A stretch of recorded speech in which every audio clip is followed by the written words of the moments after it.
Sementara itu pemirsa, dalam rangka memperingati hari lahirnya Nabi besar Muhammad SAW pada 12 Rabiul Awal 1443 Hijriah, bertepatan dengan 20 Oktober 2021 mendatang, peringatan Maulid Nabi Muhammad SAW dilakukan dengan berbagai tradisi di Provinsi Serambi Mekah ini.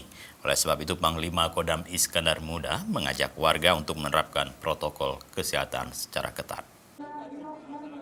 Hal tersebut diungkapkan oleh Pangdam Iskandar Muda Majen TNI Ahmad Marzuki di saat meninjau kegiatan vaksinasi dan bakti sosial yang digelar alumni Akabri 89 di lapangan Blang Padang kemarin. Peringatan Maulid Nabi biasanya berlangsung hingga 3 bulan yang diisi dengan kenduri dan ceramah agama. Kegiatan itu akan digelar di berbagai tempat mulai kabupaten, kota, kecamatan, hingga ke kampung-kampung. Tradisi kearifan lokal ini tentu akan membuat kerumunan masyarakat dalam jumlah besar karena masih dalam kondisi pandemi COVID-19.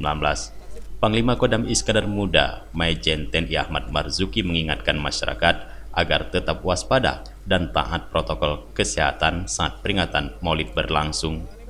Depan ini, di bulan ini, kita akan melaksanakan ada kearifan lokal kita, Maulid Nabi. Tolong dibatasi, jaga jarak. Biasanya kita mengadakan acara Maulid Nabi itu selama 3 bulan.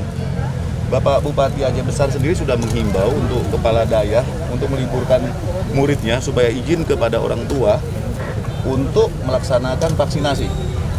Ada beberapa daerah yang besar yang muridnya kurang lebih 3.500, 4.000.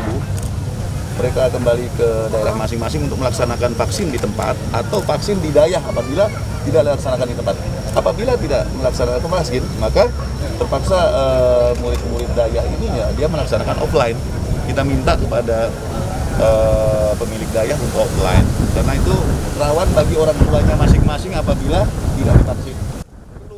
Pangdam IM mempersilahkan masyarakat untuk memperingati hari lahir Nabi besar Muhammad SAW seperti biasa. Namun wajib patuh protokol kesehatan. Pangdam juga meminta masyarakat untuk segera melakukan vaksinasi agar tercipta kekebalan tubuh secara komunal dan bisa kembali hidup normal seperti sebelumnya.